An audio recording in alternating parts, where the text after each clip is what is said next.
Okay, so the next part of this lesson is multiplying decimals in real life. And you guys all know what real life is. It's just the things that happen to you on a daily basis. So what we're going to do is we're going to look at a few contexts. We're going to look at a few situations that you could find yourself in where you would have to multiply decimals. Okay. Your friend, his dad, a second friend, and you are all going to see a baseball game together. Your friend's dad bought 4 Brave tickets. Each ticket costs $35.49. How much did he pay for the tickets? Well, what are we going to do? Well, he bought 4 Braves tickets, right? We got 4 tickets and they each cost $35.49. So we're going to take $35.49 and we're going to multiply by 4. Why? Because he got 4 of them. He didn't just buy one of them. So if he bought 2 tickets, we would have had to double it or multiply by 2. If he had bought 3 tickets, we would have had to multiply by 3 or triple. But since he bought 4 tickets, we're going to have to multiply by 4. So let's go ahead and do that. And when we multiply, make sure that we set it up where we have the bigger number, I guess the number with more digits on top. That's typically a good way to go about it. It's less confusing that way. And the number with fewer digits on the bottom, and we want to line up the numbers to the right. Okay, so like I have it set up here, we have the 4 below the 9, and since it's only one digit in 4, then we leave it the way it is. All right, so let's multiply. 9 times 4 is 36. All right, now we take the 4 and multiply. 4 times 4 is 16. We're going to add the 3. So that's 19. And we're going to carry the 1. 4 times 5 is 20. Add the 1. That's 21. So we're going to carry the 2. 4 times 3 is 12. 12 plus 2 is 14. So we have 14196. But we have to count the number of decimal places in the problem between the two numbers. We have 1 here and 1 here. So there's 2 total decimal places. So we go over 1, 2, and we put the decimal there. So how much did he spend on the tickets? He spent $141.96 on the tickets.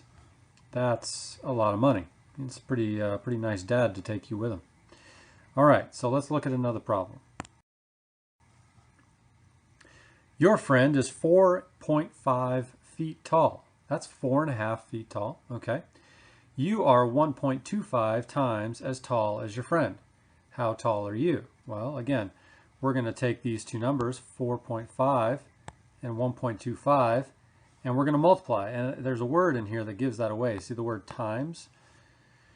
Times means it's just another word for multiplication. So we're going to take 1.25 and we're going to put that on top of 4.5, and notice how I line up the 5s, and I put the number with more digits on top and the one with fewer digits on the bottom. Now I'm going to multiply. 5 times 5 is 25. Write the 5 down, carry the 2. 5 times 2 is 10, plus 2 is 12, so we're going to put the 2 down, carry the 1. 5 times 1 is 5, plus 1 is 6. Now we got to do the 4. 4 times 5. 4 times 5 is 20. Carry the 2. 4 times 2 is 8, plus 2 is 10. Carry the 1. And 4 times 1 is 4, plus 1 is 5. Okay, now we're going to add straight down. 5, 2, 6, 5. But we got to look at how many decimal places we have here. Okay. We have 1 here, and then we have 2 in the other number, so that's a total of 3 decimal places. So we're going to put the decimal there, 3 places to the left. And so basically what this means is you are 5.625 feet tall. Okay. All right. We got one more problem for you. A jeweler bought 5.2 ounces of silver at $15.71 per ounce.